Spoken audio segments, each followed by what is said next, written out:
Tonight, National Assembly Speaker Moses Wetangula is on the spot after declining to accede to a resolution by Azimio la Umoja One Kenya Coalition to remove nominated Member of Parliament Sabina Chege as Deputy Minority Whip. 9 months in office since he was elected Speaker of the National Assembly, he is seemingly becoming unpopular with the minority side in the two houses. That notwithstanding, the former Bungoma Senator's history has come back to haunt him. Here is NTV's Brian Obuya with the context. Rest of the parliamentary.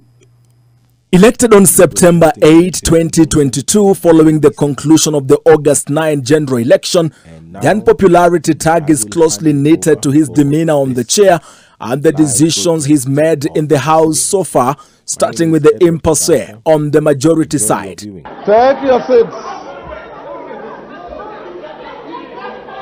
Order. The latest of the unpopular communications happened after Speaker Wetangula declined to accede to the Azimio resolution to replace nominated Member of Parliament Sabina Chege as the Deputy Minority Whip with her Embakasi North counterpart Mark Mwenje.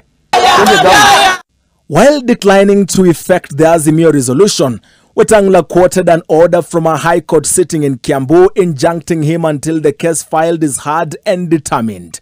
Wetangula is also in trouble for frustrating Azimio interventions to the whip MPs they consider not loyal to the coalition and who have openly pledged allegiance to the rival Kenya Kwanza coalition from the House committees. The court order effectively suspends the decision by the minority party on the replacement of the Honourable Sabina Chege as the Deputy Minority Whip. But it was Wetangula who, on September 23, 2014, submitted on the floor of the Senate difficult and heavy notes on why the courts and other institutions cannot stop Parliament from exercising its mandate. As a senator, Wetangula viewed court orders against Parliament as unconstitutional and subject to interference with its mandate.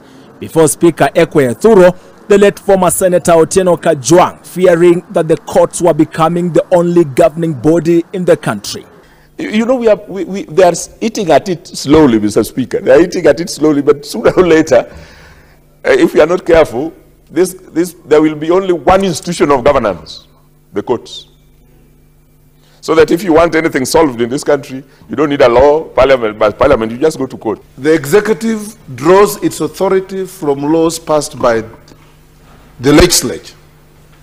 The judiciary exercises jurisdiction and authority bestowed upon them by the legislature, the Speaker. This is the grand norm of democracy.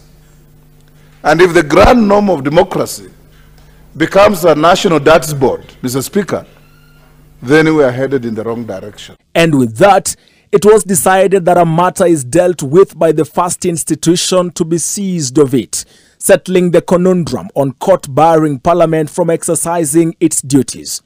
ODM argues that it is wrong for Wetangula to hide behind a court order stopping Sabina's ouster.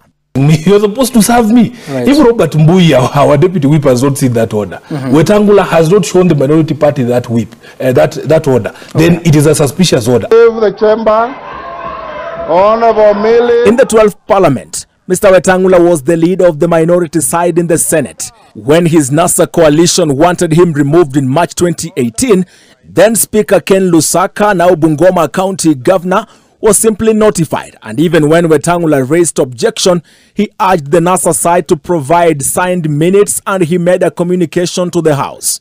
But before the Speaker could formally effect the changes, Wetangula had warned that his divorce with NASA was not going to be smooth. It will be messy, it will be noisy, and it will not be easy. As Speaker, history is now watching Moses Masika Wetangula. With his predecessors having set the bar high, Papa Waroma is now facing his share of noise, mess, and casualties. Brian Obuya, NTV.